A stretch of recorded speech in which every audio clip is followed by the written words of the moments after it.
Saan ang gusto niyo sa dalawa?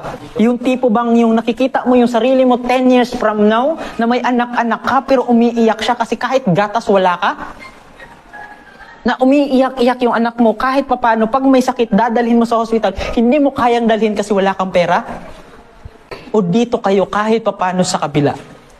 Natapusin niyo yung pag-aaral ninyo, ayusin niyo yung sarili ninyo, at pagdating ng araw, pwede kayo magkaroon ng asawa. Doon naman kayo lahat papunta. Pero bakit parang nag-uunahan kayo? Para bang nauubusan kayo ng lalaki o babae? Mauubusan ba kayo? Hindi. 8-point-something billion ng tao sa mundo. Ang tanong ko, mauubusan ba kayo kung i-delay nyo muna yung pagkakasintahan ninyo at unahin ninyo yung sarili ninyo? Mauubusan ba kayo?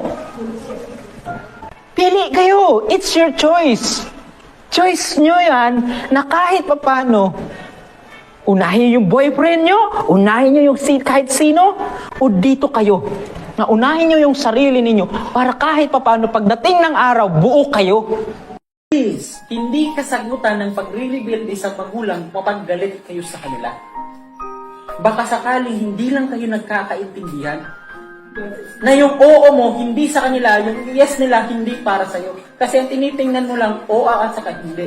Hindi nyo tinitingnan kung ano yung rason, bakit sila naghihindi sa gusto ninyo. Please, hindi kasagutan yung pagre-rebelde ninyo. Mag-usap kayo.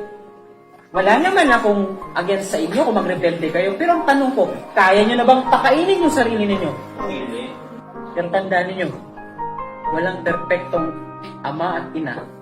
Tandaan ninyo, naghihirap din sila. Tandaan ninyo, dami rin ng problema nila. Wala rin perfectong anak. Kaya what I'm saying is, kapag galit kayo sa kanila, communicate with them. Huwag magrebelde na kahit papaano, yung tipo bang mag-aasawa ng maaga para lang makalusot sa ano?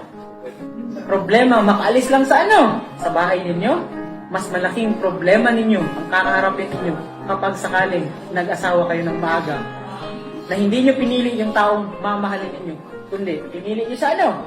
Para lang makaalis kayo sa problema na mayroon kayo ngayon. Hi! Hi. Bakit po kayo nandito? Di ba gusto mo ng kape?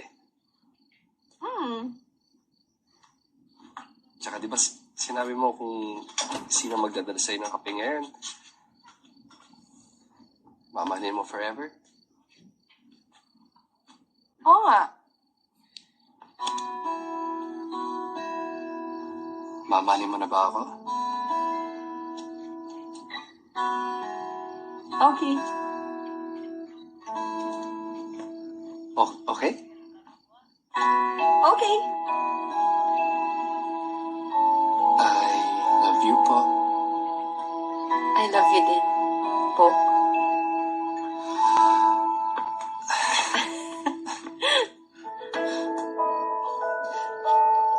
Halikan na ba kita? Hindi ko po alam. Kayo pong bahala. Sa'yo naman na ako eh.